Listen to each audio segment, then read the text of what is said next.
If you're new here, my name is David, and here on Yiddishkeit, we talk about the experience of Jewishness. Now, personally, I like to do that by exploring Jewish history, culture, and art.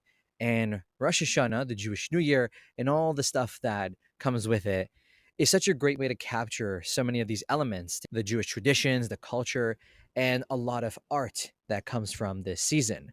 So, in this video, what I'd like to do is look at film, all sorts of representations of this holiday in film. First off, we have a movie called Liberty Heights. The reason why it's first on my list is because it opens and closes with Rosh Hashanah. The movie opens with the main character, Ben Kurtzman, writing this essay at the start of his senior year of high school. In this essay, which is supposed to be about what he did the previous summer, it turns into this reflection of his Jewishness and immediately cuts to the prayer services on Rosh Hashanah. The movie is all about this theme of Jewish identity, particularly in the context of romance and relationships with people outside the faith. We soon learn that Ben's father has this personal tradition to sneak out of the temple early and go to the Cadillac dealership in order to see the latest model.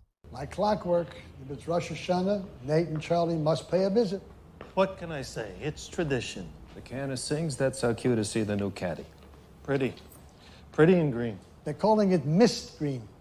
Is that what they're calling it? And then a little bit later on, we also get to see the family at their Rosh Hashanah dinner. Meanwhile, I've got everybody waiting for me on a Rosh Hashanah dinner. There are two interesting things about this dinner. The first is the topic of conversation, because this movie takes place in the 1950s during the Cold War between the West and the communists.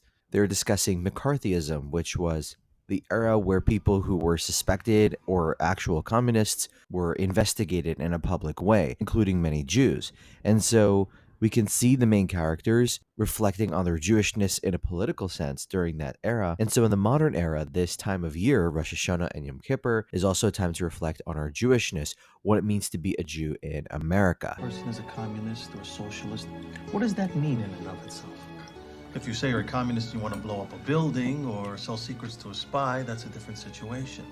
But if you believe in a different economic system, that should have no effect, period. No idea what this has to do with McCarthy, but thanks. The big problem with McCarthy is he pushes his ideals and beliefs with intimidation, and that is very dangerous. Another thing you'll notice on the table is the round challah, which again is another symbolic food that is often eaten during this time of year.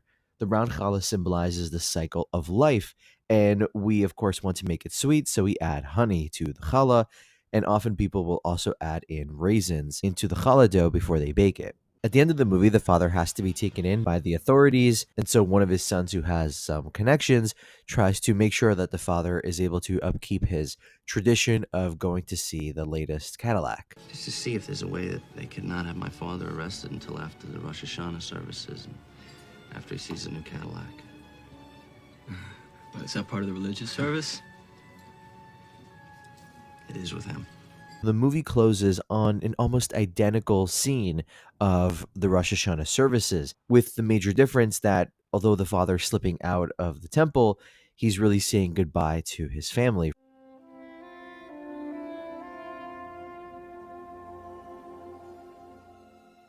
Another movie that also has an interesting Rosh Hashanah moment that I rewatched this season was School Ties. This movie is about a young man named David who gets a scholarship to play football for a very prestigious high school. Although at first he doesn't disclose his Jewishness to his classmates, and eventually when it comes out, it becomes a real point of contention. And again, we can see this theme of contemplating one's own Jewishness, especially in a social and political setting. There is a moment early on in the film where there's this big football game that happens to fall out on Rosh Hashanah, and David's father at one point reminds him of the fact that it's going to be the Jewish New Year. Don't forget Saturday. Saturday. It's Rosh Hashanah. You haven't forgotten. I got a game against Winchester, Pop. It's a very holy day, Davey. It goes back a lot longer than any one of us. You show respect and get to temple. Davey, do you hear me? No excuses. Okay. Sure, don't worry, Pop. Although David ends up playing the game and doesn't go to temple, he still wants to make it up to his father and to God and probably to himself. And so he ends up sneaking away after hours to the chapel in order to say some of the prayers. And in fact, you can hear him say one of the prayers we mentioned earlier during the music section, which is Avinu Malkeinu, our Father, our King.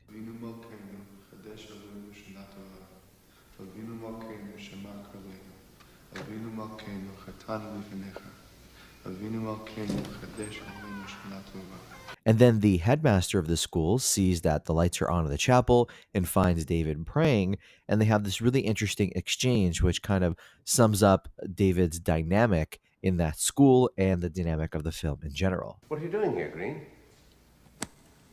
Praying, sir. I should imagine your God allows prayer during daylight hours. I couldn't get away before now. It's Rosh Hashanah, the beginning of the Jewish New Year. I know what Rosh Hashanah is. And it ends at sunset, if I recall the custom. Technically, but I didn't think it'd go over too well if I said I couldn't play. My scholarship depends on football. Another movie that I've been rewatching during this time of year is called The Believer, starring Ryan Gosling. This movie is extremely interesting and very dark. The story follows a yeshiva boy who ends up rejecting his faith and going so far as to become a neo-Nazi.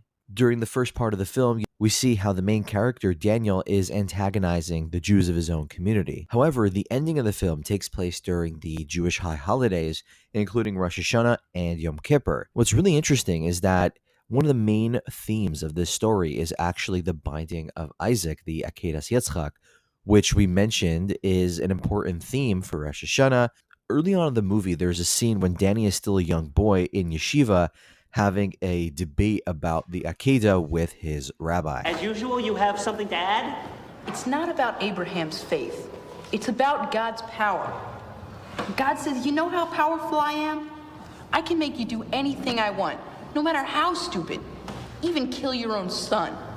Because I'm everything and you're nothing. Okay, Danny, but if Hashem is everything and we are nothing, how then are we to judge his actions?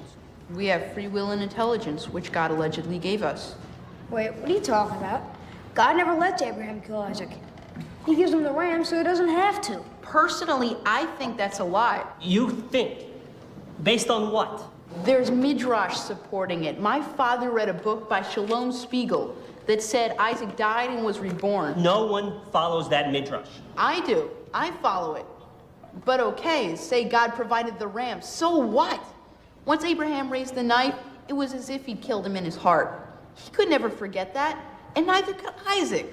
Look at him, he's traumatized. He's a putz the rest of his life. Danny? And what's interesting is that this portion from the Torah is actually read on Rosh Hashanah. And there's a scene where Daniel, already an adult, walks into the temple where there are people he knows. And as he walks in, you can hear them reading the story of the Akedah in Hebrew. And also you can hear the translation for us in the audience. Here I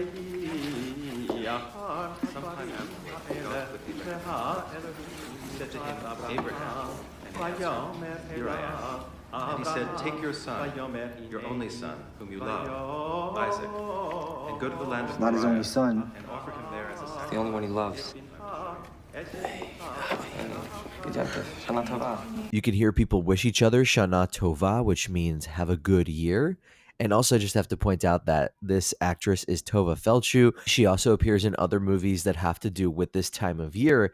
And in fact, the ending of this film, The Believer, takes place on Yom Kippur. It uses the final prayer, the climax of the high holidays called Ne'ilah as the climax of the film itself. Another movie that also has scenes from Rosh Hashanah and Yom Kippur is called Overture to Glory. This is a film that is in Yiddish that was released in 1940. It's filmed in black and white and it's quite grainy. You can see the film flickering in and out. But the opening scene is actually on Rosh Hashanah. It begins with the sounding of the shofar.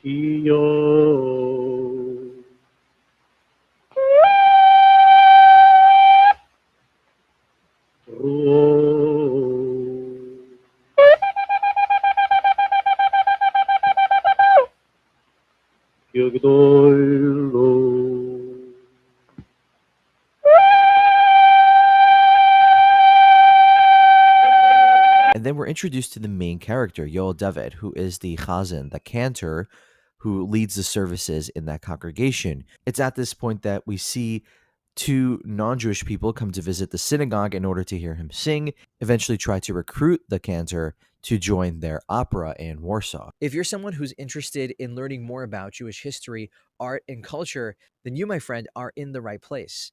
My name is David, and welcome to Yiddishkeit.